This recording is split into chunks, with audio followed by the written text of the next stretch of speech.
दोस्तों Tata steel limited की बात करें, स्टॉक ने आज कमाल कर दिया। स्टॉक आज 123 का हाई बनाने में कामयाब रह गया और काफ़ी शानदार इसने आज तेजी बताई है। जो लोग कल थोड़ी सी गिरावट देखने के बाद लगातार कमेंट करके कह रहे थे कि सर ये स्टॉक तो नीचे जा रहा है और आप बोलो इसमें खरीदारी करें, आज देख सकते हो आप पिछले 6 महीने में इसने बिल्कुल एक नई हाई बना दी है और स्टॉक लगातार ऊपर जा रहा है। तो टाटा स्टील को मैंने आपको लगातार खरीदारी की सलाह दी हुई है।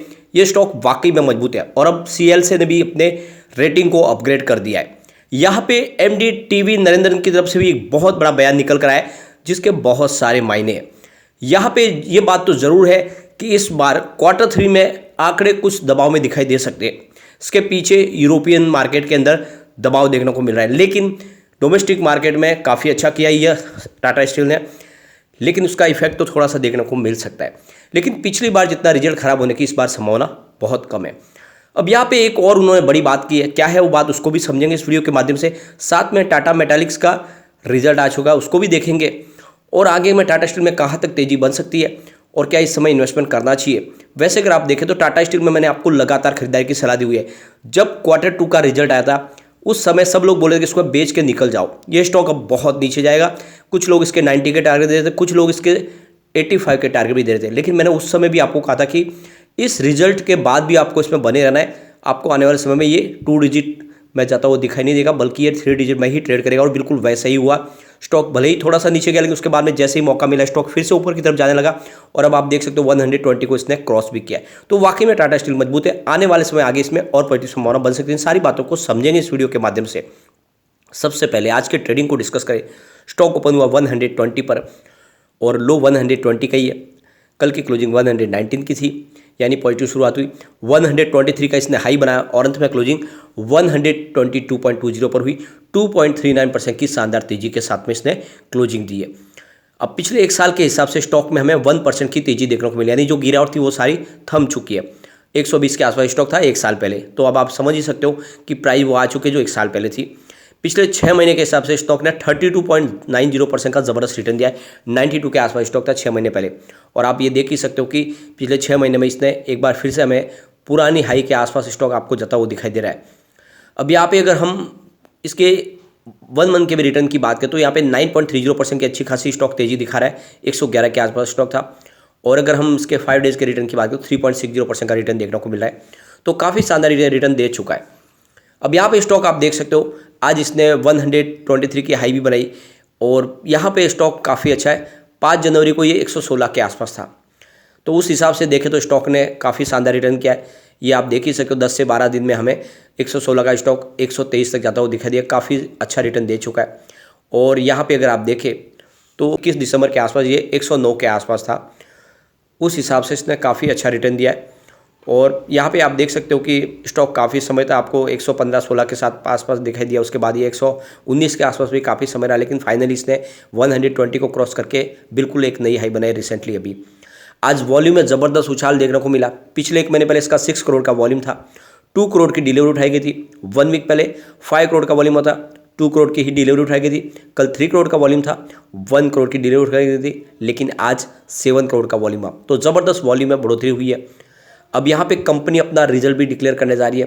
डेट हमारे सामने आ चुकी है, तो 25 जनवरी को हमारे सामने रिजल्ट होगा। अब यहाँ पे जो लेटेस्ट अपडेट निकल के आ रही है, सीएलएसए ने टाटा स्टील की रेटिंग को आउट परफॉर्म कर दिया है। जो रेटिंग पहले डाउन की गई थी उसको अब बढ़ा दिया गया है। और सीएलएसए का कहना है कि जिस तरह से चाइना से अब जो पॉजिटिव सिग्नल निकल के आ रहे हैं, चाइना ने अपनी जीरो कोविड पॉलिसी को बंद कर दिया है, वहाँ पे अब सारी कारोबारी गतिविधियाँ शुरू हो रही है, तो मेटल सेक्टर को उसका पूरा फायदा होने वाला है और इस वजह से टाटा स्टील के शेयर में हमें तेजी देखने को मिल सकती है। अब यूएस की बात करें, अभी रेसेशन वहाँ पे अभी भी है, लेकिन उसमें उतनी ज़्यादा तीव्रता दिखाई नहीं देगी जितनी पहले दिखाई दे रही थी, यानी उसमें थोड़ा सा राहत मिलता हुआ दिखाई दे सकता है। इसके अलावा डोमेस्टिक मार्केट में डिमांड काफ़ी शानदार दिखाई दे रही है। आप देख सकते हो कि स्टील की जो कैपेसिटी इस समय बढ़ाने के लिए संभावना बन रही है। यहाँ पे डोमेस्टिक मार्केट में आप देखें तो ऑटो इंडस्ट्री भी काफ़ी अच्छा कर रही है, इंफ्रास्ट्रक्चर के प्रोजेक्ट काफ़ी अच्छे लग रहे हैं। इस बार रेलवे के लिए सरकार की तरफ से बहुत सारा अनाउंसमेंट हो रहा है, इसलिए डोमेस्टिक मार्केट में स्टील की डिमांड ज़बरदस्त बढ़ सकती है। पहले सीएलसी ने इसके ऊपर सेल की रेटिंग दी थी और उनका जो टारगेट था वो 95 का था। अब उसको आउट परफॉर्म कर दिया है और इसकी रेटिंग को 130 कर दिया है। तो ये आपको पता होगा, सीएलसी ने जब रिजल्ट आया था Q2 का, इसकी रेटिंग को 95 किया था। तब भी मैंने आपको कहा था कि इसमें आपको खरीदारी करनी चाहिए, स्टॉक ऊपर जाएगा। और अब फाइनली एक क्वार्टर के बाद दूसरा क्वार्टर जब आने लगा, तब सीएलसी को ये बात समझ में आएगी कि अब टाटा स्टील अच्छा करेगा और उन्होंने इसकी रेटिंग को बदला है। जबकि ये बात मैंने आपको पहले भी बताई थी कि टाटा स्टील में आप बने रहे। अब यहाँ पे Q3 को लेकर एमडी टीवी नरेंद्र ने लेटेस्ट बयान दिया है। उनका कहना है कि Q2 हमारा काफ़ी वीक रहा था। इसके पीछे वजह थी कि डोमेस्टिक मार्केट में भी दबाव था और यूरोपियन बाजार में भी हमें काफ़ी ज़्यादा वहाँ पे मुसीबतें देखनी पड़ी और इस वजह से हमारा रिजल्ट काफ़ी ज़्यादा ख़राब होता। लेकिन इस बार Q3 में यूरोपियन बाजार में तो दबाव देखने को मिल रहा है, लेकिन हमारा जो डोमेस्टिक मार्केट है उसमें काफ़ी शानदार प्रदर्शन हमें देखने को मिल रहा है और हमारा जो मार्जिन है उसमें बढ़ोतरी देखने को मिली है। इस वजह से जो आंकड़े पिछली बार जितने खराब होने की इस बार संभावना काफ़ी कम है। तो जिस तरह से टीवी नरेंद्र का बयान निकल कर आया कि उनके हिसाब से कि इस बार रिजल्ट पिछली बार से अच्छा रह सकता है, तो इसकी प्राइस आज तेजी से बढ़ी और स्टॉक 122 के ऊपर क्लोजिंग देने में कामयाब रहा है। अब आप देख सकते हो कि पिछले एक महीने में ही स्टॉक में हमने 10% की शानदार तेजी देखी है और पिछले 6 महीने में 35% की शानदार तेजी दिखाई है टाटा स्टील के स्टॉक ने। साथ में टीवी नरेंद्र का जो बयान निकल कर आया, उनका कहना है कि टाटा स्टील हर साल $1 बिलियन का जो डेट है वो कम करते जा रहे हैं, उसको रिड्यूस कर रहे हैं, लेकिन इस बार हमें मुसीबत हो सकती है। इसके पीछे उन्होंने वजह बताई कि एक तो उन्होंने इस बार काफ़ी ज़्यादा एक्वेशन किए नए बिजनेस में, इसके अलावा इनकी इनपुट कॉस्ट भी बढ़ी है और जो डोमेस्टिक मार्केट में तो ठीक ठाक है, लेकिन ग्लोबल मार्केट में बिजनेस में भी काफ़ी इफेक्ट पड़ा। इन सब की वजह से भी इस बार वो मुश्किल हो रहा है इस बार इनको $1 बिलियन का जो ये हर बार जो डेट रिड्यूस करते हैं उसको पूरा करने में, उस कमिटमेंट को। तो कुल मिला के इस बार की संभावनाएं पॉजिटिव बनी हुई है और टीवी नरेंद्र का जो बयान है उसके हिसाब से इस बार रिजल्ट पिछली बार से अच्छा रह सकता है। साथ में सीएलसी ने भी इसकी रेटिंग को अपग्रेड किया, इस वजह से माहौल पॉजिटिव बन चुका है। इसके बीच में अगर आप देखें तो टाटा मेटालिक्स ने भी अपना Q3 का रिजल्ट दिया है और वहाँ पे थोड़े से आंकड़े थोड़े से निराशाजनक है। अगर आप देखें तो दिसंबर क्वार्टर में उनका जो टोटल इस बार रेवेन्यू है वो उसमें 14.5% की बढ़त देखने को मिली है, जो इस बार 790 करोड़ रुपीज़ के आसपास रहा है और पिछले साल ये 690 करोड़ रुपीज़ के आसपास था। लेकिन पिछले क्वार्टर के मुकाबले 10% की गिरावट हुई है रेवेन्यू में। एबिटाडा की बात करें तो यहाँ पे 43% की गिरावट देखने को मिली है, जो 38.7 करोड़ के आसपास रहा है, जो पिछले साल 67.9 करोड़ के आसपास था। और इसके अलावा जो प्रॉफिट आफ्टर टैक्स है उसमें 74% की गिरावट देखने को मिली है, जो इस बार मात्र 9.5 करोड़ का ही प्रॉफिट हुआ है, जबकि पिछले साल सेम क्वार्टर में 35.9 करोड़ के आसपास प्रॉफिट था। तो ये आप देख ही सकते हो कि इस बार रिजल्ट में थोड़ी सी हमें कमी दिखाई दे रही है। प्रॉफिट मार्जिन में भी गिरावट है, करीब 500 बेसिस पॉइंट की, जो 4.9% के आसपास रहा है, जबकि पिछले साल ये 9.8% के आसपास रहा था। तो इस हिसाब से देखें तो इस बार रिजल्ट इतना उत्साहवर्धक नहीं है।